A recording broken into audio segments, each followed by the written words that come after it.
இப்போ ஜின்கள் செய்கிறத யாராலையும் செய்ய முடியாது. அவங்களுக்கு வந்து அழிவுன்றதே கிடையாது. அவங்க நினைச்சாதான் அழிவும் கொடுக்க முடியும், நம்மளை வாழ வைக்கவும் முடியும். ஒரு யானை கூட இருக்குதுன்னா ஒரு பாசத்துக்காக கட்டுப்பட்டு நிற்கும். அதே மாதிரி தான் ஜின்னு. நம்ம மேலே அதுக்கு பிரியம் வந்தால் மட்டும்தான் நமக்காக அது எல்லாமே செய்யும். சின்ன வழிபடுறவங்களுக்கு அது குறிப்பிட்டது வந்து அதெல்லாம் இருக்கக்கூடாதுன்னா அந்த கண்ட்ரோல் படி இருந்தால் மட்டும்தான் நம்ம அதை எடுத்து பலன் அடைய முடியும். சும்மா நம்ம சுகத்துக்காக நம்ம எல்லாமே செய்துட்டு இருக்கிறவங்களால அதெல்லாம் முடியாது. அதுக்குன்னு நம்மளை அர்ப்பணித்தா மட்டும்தான் அது நமக்காக அர்ப்பணிக்கும். ஏன்னா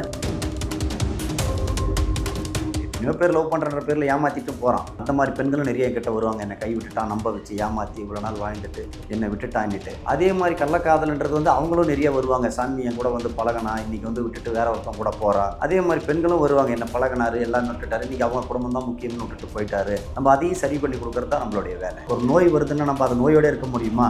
ஒரு மருந்து மாத்திரை சாப்பிட்டு நம்ம அதை குணப்படுத்துறது இல்லையா? அதே மாதிரி தான் ஜாதகத்தில் பிரச்சனை இருக்குது, நமக்கு திருமண தடையாகுது, இல்லை ஒரு நமக்கு வேலை வாய்ப்பில் தடையாகுது, எதில் எடுத்தாலும் தடைப்படுது அப்படின்னும் போது நம்ம அதுக்குண்டான மாத்திரை தான் ஜின்னு. இப்போ வந்தால் ஒரு குழந்தைய மேலே ஒரு பால் வாசனைக்கு குழந்தைய பிடிக்க முடியும், இல்லை தனியாக போகிறவங்கள பயம்படுத்த முடியும், மிரட்ட முடியும். இதுதான் பேய்கள் செய்கிறது.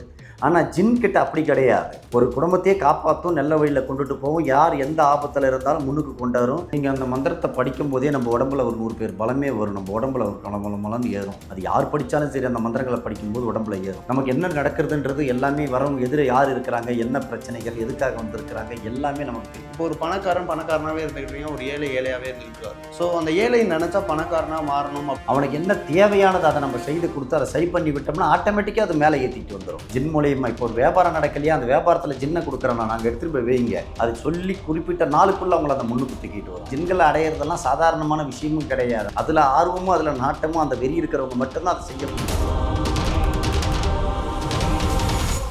ஒவ்வொரு தொழில் நீரிலும் அதிக வருவாய் என்ற நோக்கில் உலக வங்கி நிதி உதவியுடன் தமிழ்நாடு பாசன வேளாண்மை நவீனமயமாக்கல் திட்டத்தில் 15 லட்சத்திற்கும் மேற்பட்ட விவசாய குடும்பங்களின் வாழ்வாதாரம் உயர்ந்துள்ளது. தெறிக்கவிடும் காரம் நிறம் சுவையை தருகிறது. ஆச்சி மிளகாய் தூள், தெறிக்கவிடும் காரம் நிறம் சுவை.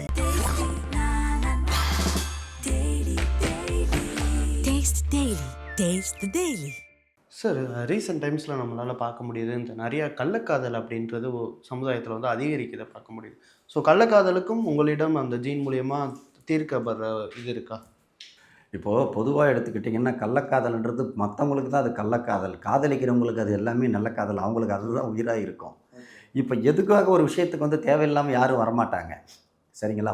இப்போது அவன் வந்து காதலிக்கிறது ஒரு கள்ளக்காதலோ நல்ல காதலோ எந்த ஒரு காதலோ அது மேலே அவனுக்கு தீவிரமாக பற்றும் ஒரு உயிரே அது மேலே வச்சிருக்க தான் நம்மளை தேடி இவ்வளோ தூரம் வந்து செய்வான்.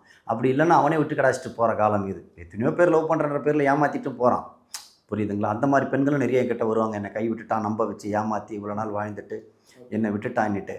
அதே மாதிரி கள்ளக்காதல்ன்றது வந்து அவங்களும் நிறைய வருவாங்க. சாமி என் கூட வந்து பழகனா, இன்றைக்கி வந்து விட்டுட்டு வேற ஒருத்தன் கூட போகிறா, இந்த மாதிரி வராங்க. அதே மாதிரி பெண்களும் வருவாங்க. என்ன பழகினாரு, எல்லாமே விட்டுட்டாரு, இன்றைக்கி அவங்க குடும்பம் தான் முக்கியம்னு விட்டுட்டு போயிட்டாரு. அது பாதிக்கப்பட்ட பெண்ணுக்கு பாவம் தானே, நம்ம அதையும் சரி பண்ணி கொடுக்குறது தான் நம்மளுடைய வேலை. ஓகே சார், இப்போ எத்தனை வயசு இல்லை என்ன மாதிரியான வயசு உள்ளவர்கள் வந்து உங்களை வந்து அணுகிறாங்க சார்? சார், இன்றைக்கி காலகட்டத்துக்கு இதில் வயசு இதெல்லாம் ஒன்றும் கிடையாது. எப்போ பருவத்தில் ஒரு 18-19 வயசு ஆகுதோ அப்பயே பசங்களில் இருந்தும் ஒரு கிட்டத்தட்ட 60-70-80 வயசு ஆளுங்க குடும்ப கஷ்டத்துக்காகவும் அதே காதல் பிரச்சனைக்காகவும் 80-70-60 வயசு ஆள் கூட வராங்க. இவங்களுக்கு தான் அவங்களுக்கு தானே பிரச்சனை கிடையாது. அந்த பருவத்தை தாண்டினவங்க எல்லாருமே ஒரு காதல் பிரச்சனைக்காகவும் குடும்ப பிரச்சனைக்காகவும் நோய் நொடிக்காகவும் அனைத்து பேரும் ஆண்கள் பெண்கள் எல்லாரும் தான் வருவாங்க. ஓகே சார், ஆனால் இங்கே வந்து தமிழ்நாட்டை பொறுத்தவரை நிறையா பேர் வந்து ஜீனை வந்து கற்பனைன்னு நினச்சிக்கிட்டு இருக்கவும் நிறையா பேர் இருக்காங்க. ஸோ அவங்களுக்கு ஏதாச்சும் ஒரு இது சொல்லணும்னா வரவங்க பலன் அடைகிறாங்கல்ல. இப்போது எல்லாமே கடவுளே கூட கற்பனை தானே. இப்போ நேரில் பார்த்தது உண்டா எல்லாரும், சரிங்களா? அப்படி என்னும்போது நம்ம பார்க்குறவங்க பார்வை நோக்கத்தோடு ஒன்று தான் உண்டு. அதில் பலனடைகிறவங்க வந்தாக்கா தான் நம்ம எல்லாமே காட்ட முடியும், சரிங்களா? இப்போ ஒரு பிரச்சனைக்கு தேவை தீர்வு, அதுதானே முக்கியம், சரிங்களா? ஓகே, இப்போ ஜீனை வந்து பேயை பார்க்குறது வந்து நம்ம ஒரு ஹைவேல பார்க்கலாம், இல்லை ஒரு காட்டுக்குள்ளே பார்க்கலாம். அது மாதிரி ஜீனை எங்கே பார்க்கலாம் அப்படின்னு? எங்கேயும் நீங்கள் இப்போ எப்பயுமே பார்க்க முடியாது. அது என்னென்னா எப்பயாவது தட்டு மாதிரி அது யார் கண்ணுக்காக தெம்படும், ஆனால் அவங்களுக்கு டக்குன்னு மறைஞ்சிரும். அது வந்து யாரையும் ஒன்றும் பண்ணாது. இதே பேயை பார்க்குறவனுக்கு அப்படி கிடையாது. ஒரு உடல்நிலை சரியில்லாமல் போயிடுவாங்க, ஒரு ஏதாவது ஒரு பாதிப்பு எஃபெக்ட் கொடுக்கும். அது ஜின்னை பார்க்குறவங்களுக்கு அந்த மாதிரி பிரச்சனைகள் எதுவும் இருக்குது. எனக்கு என்ன தோணுதுன்னா, இப்போ பேயாக மாறுறவங்க வந்து ஏதோ அவங்களோட லைஃப்பில் ஆசையை வந்து அடைய முடியலைன்னா அவங்க பேயாக மாறுவாங்க. அப்புறம் ஜீனா எப்படி மாறுவாங்க? அவங்க யார்? ஜின்னு மாறுறது கிடையாது. Okay. ஜின்னே படைக்கப்பட்டது. ஜின்னாவே So, படைக்கப்படாது. அவங்க வந்து மனிதர்கள் அல்ல. அல்ல. அவங்க மனிதர்களுக்கு முன்னாடி அவங்களுக்கு வந்து அழிவுன்றதே கிடையாது. ஓகே அவங்க நினைச்சாதான் அழிவும் கொடுக்க முடியும், நம்மளை வாழ வைக்கவும் முடியும். ஓகே. புரியுதுங்களா? இப்போ எவ்வளோ விஷயங்கள் இருக்குது. எல்லாத்துக்குமே ஒரு இதால் வந்து செய்ய முடியாது. ஒரு சில விஷயங்களை ஒரு சிலரால் மட்டும்தான் செய்ய முடியும். ஓகே. புரியுதுங்களா? இப்போ நான் செய்கிற வேலையை நீங்கள் செய்வீங்களா? நீங்கள் செய்கிற வேலையை நான் செய்ய முடியுமா? ம். அதே மெத்தட் தான் அதில். இப்போ ஜின்கள் செய்கிறத யாராலையும் செய்ய முடியாது. ஓகே. சரிங்களா? சார் இப்போ வந்து இஸ்லாமியில் தனியாக ஜீன் அப்படின்னு நிறையா பேர் பேசிக்கிட்டு இருக்காங்கல்ல, அப்படின்னா என்ன சார்? அப்படின்றதெல்லாம் எதுவுமே கிடையாதுங்க. இப்போ வந்து இஸ்லாத்துன்றது கிடையாது. கிறிஸ்டினில் ஜீனின்னுவாங்க, இஸ்லாத்தில் ஜின்னுன்னுவாங்க, முஸ்லீமில் மகேந்திர ஜின்னுன்னு ஒன்று இருக்குது. இந்துக்களில் வந்து மகேந்திர ஜின்னுன்னு ஒன்று இருக்குது. அதே மாதிரி வந்து பூதம்னுவாங்க இந்துக்கள் வந்து. இந்த மாதிரி பல விதமாக உண்டு. எல்லாரும் ஜின்னு ஒன்று தான். அதை வந்து நம்ம மதத்துக்கு ஏற்ற மாதிரி இது எனது உணுதுன்னு எல்லாம் பகிர்ந்துக்கிறது, வேற ஒன்றும் கிடையாது. ஜீன் வந்து ஒரு மனிதருக்குள்ள உள்ளே போய் அவங்களோட உணர்வுகளை இல்லை அவங்களுக்கு தேவையான இதெல்லாம் கட்டுப்படுத்துமா? கண்டிப்பாக அதுக்கு தானே இப்போ நம்பி வர்றது. பின்ன வர்றது வந்து கட்டுப்படுத்துறதுக்காக மட்டும்தானே. ஓகே. இப்போ பேய் இல்லைன்னு சொன்னபோது பாதி பேய்கள் வந்து பார்க்குறவங்கள அட்டாக் பண்ணாது, பாதி பேய்கள் தான் அட்டாக் பண்ணும். ஸோ அதில் வந்து நல்ல பேய்கள் கெட்ட பேய்கள்னு பிரிக்கிறதுக்குன்னே இருக்காது. ஸோ ஜீன்லையும் இது மாதிரி நல்லவை கெட்டவை அப்படின்னு பிரித்து எல்லாத்துலேயும் தாங்க. மனுஷன்லேயே நல்லவன் இருக்கிறான், கெட்டவன் இருக்கிறான். இப்போ நல்லவனு தான் இருக்கிறான். பார்த்தாக்கா பெண்கள்கிட்ட தவறாக நடக்கிறான். ஒரு வாத்தியாரை கூட தவறாக நடக்கிறார். நல்ல வாத்தியார் இருக்கிறாரு, கெட்ட வாத்தியார் இருக்கிறாங்க. புரியுதுங்களா? அந்த மாதிரி எல்லாத்துலேயும் உண்டுங்க. சரியா? சரிங்களா? ஜின்லேயும் நல்லது. நம்ம நடந்துக்கிற முறையை பொறுத்து தான் இருக்குது. நீங்கள் இத்தனை வருஷம் ஜீன் கூட பேசிக்கிட்டே இருக்கீங்க, பழகிட்டே இருக்கீங்க. உங்களோட பர்சனல் லைஃப்பில் உங்களுக்கு கல்யாணம் அப்படின்ற ஒரு இது இருக்கக்கூடாதுன்னு நீங்கள் நிறையா இதில் சொல்லியிருந்தீங்க. அது ஏன் சார்? சின்ன வழிபடுறவங்களுக்கு அது குறிப்பிட்டது வந்து அதெல்லாம் இருக்கக்கூடாதுன்னு அந்த கண்ட்ரோல் படி இருந்தால் மட்டும்தான் நம்ம அதை எடுத்து பலன் அடைய முடியும். சும்மா நம்ம சுகத்துக்காக நம்ம எல்லாமே செய்துட்டு இருக்கிறவங்களால அதெல்லாம் முடியாது. சரிங்களா? அதுக்குன்னு நம்மளை அர்ப்பணித்தா மட்டும்தான் அது நமக்காக அர்ப்பணிக்கும். ஏன்னா ஜின்னை வந்து நம்ம வந்து அடக்கி வைக்க முடியாது. அது வந்து ஒரு பாசத்துக்கு கட்டுப்படுறோம் இல்லையா? இப்போ நம்ம வீட்டில் ஒரு யானை கூட இருக்குதுன்னா ஒரு பாசத்துக்காக கட்டுப்பட்டு நிற்கும். அதே மாதிரி தான் ஜின்னு. நம்ம மேலே அதுக்கு பிரியம் வந்தால் மட்டும்தான் நமக்காக அது எல்லாமே செய்யும். சார் அதர்வன வேதத்தில் வந்து ஜின்களை பற்றி நிறையா இது குறிப்பிட்டிருக்கு. அது உண்மையா? சார் அதர்வனம்ல ஆதியிலேருந்து இருக்கிறது தான் ஜின்னு. இல்லாத ஒன்று யாருமே இப்போ வந்து புதுசாக வந்து இப்போ இன்றைக்கே நான் வந்து ஜின்னுன்னு சொன்னாக்கா யாராவது எடுத்துக்குவாங்களா? புரியுதுங்களா? நானாக உருவாக்கினதா நீங்களே உருவாக்கினதோ கிடையாது ஜின்னு. இது காலகாலமாக உலகத்தில் எல்லா மொழிலையும் இருக்கிறது தான் ஜின்னு.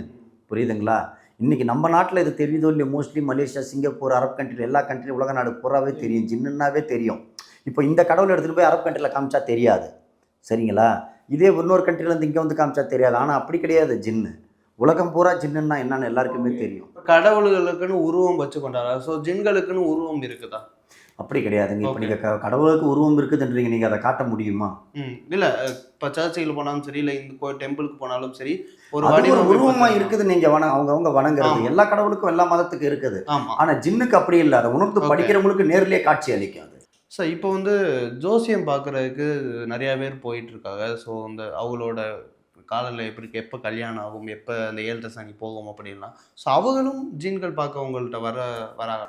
இருக்கிறத வந்து தெரிஞ்சுக்கிட்டு அதன்படியே நம்ம வாழ முடியாது வாழ்க்கையில். இப்போ ஒரு நோய் வருதுன்னா நம்ம அது நோயோடு இருக்க முடியுமா? ஒரு மருந்து மாத்திரை சாப்பிட்டு நம்ம அதை குணப்படுத்துறது இல்லையா?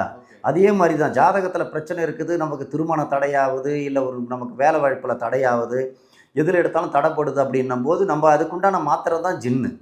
இப்போ நான் சொல்கிறது புரியுங்களா? ஜின் முறையில் சரி பண்ணி நமக்கு ஒரு திருமணமோ ஒரு தொழில் வியாபாரமோ குடும்ப பிரச்சனைகளோ உடனே தீர்வு காணலாம். அதை தான் ஜின்னு. இப்போ வந்து பேய் கோவப்பட்ட இல்லை திடீர்னு நம்ம நடந்துக்கிட்டு இருக்கும்போதே பேய் வந்து அடிக்கும் அப்படின்னு, ஏன்னா அது ஓடுற நேரத்தில் நம்ம உடலை வந்து அடிக்கும் அப்படின்னு சொல்கிறாங்க. ஸோ அது மாதிரி ஜின்கள் வந்து மனிதர்களை அட்டாக் பண்ணுறதுக்கான வாய்ப்பு கண்டிப்பாக ஒருபொழுதும் ஜின்னுக்களால் ஒரு அட்டாக்னாக்கா இப்போ பேயை வச்சு கூட ஜனங்க சொல்லியிருப்பாங்க பேய் பிடிச்சிக்கிச்சு, பேய் பாதிப்புன்னு. இது வரைக்கும் ஜின்னால் எந்த பாதிப்புன்னு இங்கே யாராவது சொல்லியிருக்கிறாங்களா? அது யாருக்கும் பாதிப்பு தராது. நம்மளா செய்கிறத பேய்களை மாதிரி மாந்திரிக்காரங்கிட்ட வந்து ஐயா எனக்கு அவன் தொல்லை தாங்க முடியல, அவனை ஏதாவது செய்யுங்கன்னு சொன்னாதான். இல்லை வந்து நம்ம வந்து ஒருத்தவங்க எங்களை காப்பாற்றுங்க, எனக்கு ஒருத்தவங்க செய்து வச்சுட்டான் காப்பாற்றுங்கன்னு சொல்லி வராங்க இல்லையா? அது நம்மளா ஏற்படுத்துறது சொல்கிறது தான் செய்யும் ஜின்னா. தவிர ஜின்னா போய் வேலை அதுக்கு இருக்கிறது இல்லை. எங்கேயுமே போய் யாரையுமே போய் தொல்லை பண்ணாது, யாரையும் கெடுக்காது. ஓகே. நான் ஒரு இது பார்க்கும்போது ஜின் வந்து சுட்டரிக்கும் நெருப்புலேருந்து உருவாக்கப்பட்டதுன்னு சொல்கிறாங்க. அது உண்மை? நெருப்பாகவும் இருக்கும், நீராகவும் இருக்கும், பாம்பு ரூபத்தில் இருக்கும். அது பல அவதாரங்கள் எடுக்கும் ஜின்னு. சரிங்களா? நமக்கு என்ன தேவைன்றதை நமக்கு பூர்த்தி செய்து கொடுக்கும் ஜின்னு. நம்ம எந்த ரூபத்திலேயாவது நம்ம கேட்குறத பலன் கொடுக்கும். இப்போ நிறைய பேர் என்னென்னா இப்போ சாமியார்கள் பேய் ஓட்டுறோம்னு சொல்லி இந்த உலகத்தை வந்து ஒரு பிஸ்னஸாக மாற்றிக்கிட்டு இருக்காங்க. ஸோ இப்போ நீங்கள் ஜின்னை நிறையா படித்து நிறையா பேருக்கு இது பண்ணிட்டு இருக்கீங்க, நிறையா போலி சாமியார்களும் இந்த ஜின்னை பற்றி இருக்கால, அவங்களுக்கு நீங்கள் என்ன சொல்ல வரீங்க? சாமியார்களுக்கும் இதுக்கும் சம்மந்தமே கிடையாது, மந்திரவாதிகளுக்கும் இதுக்கும் தானே. சாமியார் நமக்கும் அது போலியாக இருக்கிறவங்க அது வந்து எப்படி சொல்கிறதுனா உலகத்தில் வந்து நிலைக்காது. இப்போ 28 ஆண்டுகளுக்கு மேலாக இருக்கிறேன், சரிங்களா. இது இன்னி வரைக்கும் நமக்கு எந்த ப்ராப்ளமும், அதாவது எந்த ஒரு பிரச்சனையும் கிடையாது. அந்த மாதிரி வாழணும். இப்போது நீங்கள் போலியாக இருக்கிறவங்க வந்து உடனே மக்கள் இன்றைக்கி கண்டுபிடிச்சிருவாங்க, நம்மளா தெரிஞ்சுக்கலாம். சரியா, மக்களுக்கு இன்றைக்கி விவரம் இருக்குது. ஒரு தடவை பேசும்போதே அது என்ன ஏதுன்னு கண்டுக்கிறாங்க, எல்லாம் தெரிஞ்சுக்கிறாங்க. இத்தனை நாளில் முடிச்சு கொடுக்குறோம்னா அத்தனை நாளில் மக்களுக்கு பிரச்சனையை முடிச்சு கொடுக்குறோம். அதுலேருந்து தான் மக்களுக்கு நம்ம மேலே நம்பிக்கை வந்து இன்றைக்கி காலங்காலமாக நம்ம இடத்துலேயே வந்து ஜனங்க பார்க்கறது. ஓகே. ஸோ இன்னொன்று, இப்போ பேய்கள்லேயே நிறையா விதம் சொல்லுவாங்க. பேய், டீமன், சாத்தான், அது மாதிரி சொல்லுவாங்க. அது மாதிரி ஜீன் இருக்கும். ஸோ பேய், டீமன் அண்ட் ஜீனுக்கு இருக்கிற வித்தியாசம் என்ன? பேய் பிசாஸ் எல்லாம் வந்து அல்பாயுசில் இருக்கிறவங்க தான் பேய் எல்லாம் இதெல்லாம் வந்து பேய் பிசாஸ் எல்லாமே வந்து அதால் வந்து எதையுமே செய்ய முடியாது. இப்போ வந்தால் ஒரு குழந்தைய மேலே ஒரு பால் வாசனைக்கு குழந்தைய பிடிக்க முடியும், இல்லை தனியாக போகிறவங்கள பயம்படுத்த முடியும், மிரட்ட முடியும். இதுதான் பேய்கள் செய்கிறது. ஆனால் ஜின் கிட்ட அப்படி கிடையாது. ஒரு குடும்பத்தையே காப்பாற்றும், நல்ல வழியில் கொண்டுட்டு போகும், யார் எந்த ஆபத்தில் இருந்தாலும் முன்னுக்கு கொண்டாரும், எவ்வளோ நெளிஞ்சடைஞ்சு போனாலும் உடல்நிலை செய்வினையால் குழந்தை எல்லாரையுமே காப்பாற்றக்கூடியது ஜின்னு. இதே அந்த பேய் பிசாசுகளுக்கு அந்த பலம் கிடையாது. இப்போ வந்து நாங்கள் பேய்களை வந்து நேரில் பார்த்துருக்கோம். ஸோ அதனால் ஒரு மனிதர்கள் வந்து நம்புறாங்க. பட் ஜின்னை வந்து எல்லாரும் பார்க்கல. ஸோ அதையே நாங்கள் நம்பணும் அப்படின்ற கொஸ்டின் இருந்து அவங்க நம்புறாங்க, நம்பலைங்க இல்லைங்க. இப்போ எந்த மதத்தில் எந்த கடவுளை தான் நேரில் பார்க்குறாங்க ஜனங்க, நம்பலையா? அவங்க நம்பிக்கையோடு வர்றவங்களுக்கு நம்ம செய்ய போகிறோம், புரியுதுங்களா. இப்போ யாரும் போகிறவங்கள வரவங்கள கூப்பிட்டு வாங்க செய்துக்குனாலும் யாரும் செய்ய போகிறது கிடையாது, புரியுதுங்களா. இப்போ நம்ம பார்த்தீங்கன்னா உதாரணத்துக்கு ஒரு கடவுளே எடுத்தால் கூட நம்ம எங்கே நேர்லையாக பார்க்குறோம், உணர்றது தான், புரியுதுங்களா. இப்போ காற்று இருக்குது, அது நம்ம என்ன பண்ணுறோம், அதை நம்ம கண்ணில் பார்க்குறோமா, உணர்றோம், அதே தான், புரியுதுங்களா. சார், இப்போ ஜின்கள் பேய்கள் வேறேன்னு சொல்லும்போது, பேய்கள் வந்து ஒரு இறந்தவர்களோ இல்லை வந்து அவங்க ஆசைப்பட்டு அதை நிறைவேறாமல் இறந்தவர்கள் தான் பேயாக மாறுவான்னு சொல்கிறாங்க. ஸோ அப்படி இருக்கும்போது அவங்க நிறையா வருஷம் வந்து இங்கேயே இருக்கிறார்கள் அப்படின்ற ஒரு செய்தி இருக்குது. ஸோ அப்போ அவங்க குடும்பத்திலேருந்து வந்து உங்கள்கிட்ட வந்து பேசி இந்த இவர்கள் ஆவி வந்து சாந்தி அடையணும், இதுக்கு மோட்சத்துக்கு போகணும் அப்படின்னு சொன்னாங்கன்னா அதுவும் ஜின்களால் பண்ண முடியுமா? இல்லை, அந்த மாதிரி நம்மக்கிட்ட வரமாட்டாங்க. அது வந்து இப்போ இறந்துட்டதுனே அவங்க மறந்துடுவாங்க. இந்த காலத்தில் வந்து ஒரு 10 நாள் 15 நாள் நினைக்கிறாங்க. அப்புறம் ஒரு சிலர் வந்து நினைக்கிறவங்க நிறைய உண்டு. அந்த அளவுக்கு ஃபோர்ஸாக கொண்டுட்டுலாம் போக மாட்டாங்க. ஆனால் அது பண்ண முடியும், பண்ணுறாங்க. அது வந்து பண்ணுறவங்க நம்மக்கிட்ட யாரும் அந்த மாதிரி கேஸ்கள் வந்தது கிடையாது. இது வந்து என் பிள்ளை கொன்னது யார், யார் செய்தது யார், எங்களுக்கு செய்வனை வச்சது யார், நல்லா இருந்தவங்க இப்படி செத்துட்டாங்களே அவங்க யார், அவங்கள விடக்கூடாது அப்படி சொல்லி வர்றவங்க தான் எங்ககிட்டலாம் அதிகம். சரிங்களா. எதனால் பாதிப்பு வந்தது, ஏன் ஆச்சு அப்படி கேட்டு வருவாங்க. இனி இருக்கிறவங்கள காப்பாற்றி விடுங்க, இனி யாருக்கு எந்த ஆபத்து வரக்கூடாது அப்படின்னு சொல்லி. உங்களுக்கு எப்படி சார் அது இப்போ சாம் பண்ணும்போது ஒரு தோற்றம் வருமா, இல்லை எப்படி கண்டுபிடிப்பீங்க சார் அவங்க? நீங்கள் அந்த மந்திரத்தை படிக்கும்போதே நம்ம உடம்புல ஒரு 100 பேர் பலமே வரும், நம்ம உடம்புல ஒரு கலமலமலன்னு ஏறும். அது யார் படித்தாலும் சரி, அந்த மந்திரங்களை படிக்கும்போது உடம்புல ஏறும். நமக்கு என்ன நடக்கிறதுன்றது எல்லாமே வரவங்க எதிர யார் இருக்கிறாங்க, என்ன பிரச்சனைகள், எதுக்காக வந்திருக்கிறாங்க எல்லாமே நமக்கு தெளிவுபடுத்திடும். அதை வச்சு தான் நம்ம செய்ய முடியும். எல்லாராலையும் அந்த மந்திரத்தை படிக்க முடியுமா? அதுக்குன்னு அதை தான் சொல்கிறேன் இல்லையா, எல்லாரையும் செய்த முடியாது. அவங்கவங்க தேவைக்கு ஆர்வம் உள்ளவங்க மட்டும்தான், சரிங்களா. மனிதனால் முடியாது எதுவுமே கிடையாது. ஒழுக்கம் கடைப்பிடிக்கணும்னு ஒன்று இருக்கு. கண்டிப்பாக அது எல்லா மதத்துக்கும் தான் அது கடைப்பிடிக்கணும். இப்போ நீங்கள் எந்த துறையில் போனாலும் ஒழுக்கம் இல்லைனாக்கா ஒன்றுமே செய்ய முடியாதே. இப்போ ஜின்னுக்கு நம்ம கட்டுப்பட்டு அதுக்கு நம்ம செய்ய வேண்டியது செய்தால் தான் அதுக்கு நமக்கு செய்ய வேண்டியது செய்யும். நம்ம இஷ்டத்துக்கு நம்ம நினச்ச மாதிரி செய்தோம்னா ஒன்றுமே நடக்காது. ஓகே சார், நீங்கள் பல இதில் வந்து இந்த விதிகளை மாற்ற முடியும் நிறைய பேர் அந்த இதை சொல்லியிருக்கீங்க. ஸோ அப்படி இருக்கும்போது இப்போ ஒரு பணக்காரனாகவே இருந்துக்கிட்டு இருக்கீங்க, ஒரு ஏழையாகவே இருந்துக்கிட்டு இருக்காரு. ஸோ அந்த ஏழை நினச்சா பணக்காரனாக மாறணும் தாராளமாங்க. இப்போ என்ன அவன் நேர காலங்கள் பார்த்து அவனுக்கு எதில் பின்னடைவு ஏற்படுதுன்னு பார்த்து இப்போ என்ன சொல்கிறது, அவனுக்கு என்ன தேவையானது அதை நம்ம செய்து கொடுத்து அதை சரி பண்ணி விட்டோம்னா ஆட்டோமேட்டிக்காக அது மேலே ஏற்றிட்டு வந்துடும் ஜின் மூலியமாக. இப்போ ஒரு வியாபாரம் நடக்கலையா, அந்த வியாபாரத்தில் ஜின்னை கொடுக்குறோன்னா நாங்கள் எடுத்துகிட்டு போய் வைங்க, அது சொல்லி குறிப்பிட்ட நாளுக்குள்ளே அவங்கள அந்த முன்னுக்கு தூக்கிட்டு வரும். 100க்கு அப்புறம் ஊற்றுன்னுவாங்க. அந்த 100 ரூபா சேர்க்குற வரைக்கும் கஷ்டம். அந்த 100 ரூபா சேர்ந்துருச்சுன்னா அதுக்கப்புறம் தன்னாரவே ஊற்று மாதிரி சேர்த்துட்ருக்கும். நீங்கள் செலவே பண்ணாலும் அது அழியாது. இன்றைக்கி எத்தனையோ குடும்பங்களை தூக்கிட்டு வந்துட்டுருக்குறேன். இப்போது ஒரு மனிதர்களும் ஜின்களும் ஒரே பூமியில் வாழ்ந்தாங்கன்னா அந்த பூமி எப்படிப்பட்டதாக இருக்கும்? இப்போ அப்படி தானே வாழ்ந்துட்டு இருக்கிறாங்க. பூமி எப்படின்னா பூமி இருக்கிற மாதிரி தான் இருக்கும், மனிதர்களும் ஜின்னும் எல்லாம் தான் இருக்குது. இல்லை, ஜின்களும் மனிதர்களும் பேசி கொண்டு அப்படி அப்படி இது வரவே வராது. இப்போ எப்படி என்ன ஜின்களை அடையிறதெல்லாம் சாதாரணமான விஷயமும் கிடையாது. அதெல்லாம் வந்து ரொம்ப கடுமையான ஒரு விஷயம். அதுதான் முதல்ல உங்களுக்கு சொன்னேன், அதில் ஆர்வமும் அதில் நாட்டமும் அந்த வெறி இருக்கிறவங்க மட்டும்தான் அதை செய்ய முடியும். சரிங்களா. நம்மளை தன்னை பற்றியே சிந்திக்கக்கூடாது, தன்னை பற்றி கவலையே இருக்கக்கூடாது, எந்த ஆசைகளும் உங்கள் இருக்கக்கூடாது. பர்சனல் இதுவே எதுவும். அந்த ஜின்னை அடையணும்னு நினைக்கிறவன் மட்டும்தான் அதை செய்ய முடியும், எல்லாராலையுமே அதை செய்துக்க முடியாது. ஒரே ஒரு கொஸ்டின் நான் பார்க்கும்போது ஜின்னும் மனிதர்களும் கல்யாணம் பண்ணுற அந்த ஒரு இது வந்து எனக்கு நிறைய இதில் வந்துச்சு. ஸோ அது உண்மையா? ஜின்னுக்கு ஒரு ரப்பரை பிடிச்சி போச்சுன்னா அவங்க கூடயே பயணிக்கிறதால அது என்னென்ன பண்ணும்னா அது வந்து ஒரு பிள்ளை மாதிரி நம்மளை வச்சுக்கும்.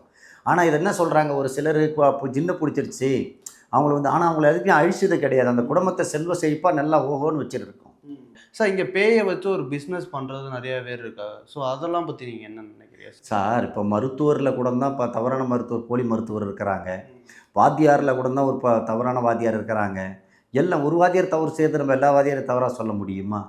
புரியுதுங்களா? இப்போ அரசாங்கத்தில் கூட தான் யாரோ ஒரு சிலர் தவறு செய்கிறாங்க. இப்போ நம்ம வேலை செய்கிறவங்க, அரசாங்க வேலை செய்கிறவங்க, எல்லா அரசாங்க வேலை செய்கிறவங்களும் நம்ம தவறாக நினைக்க முடியுமா?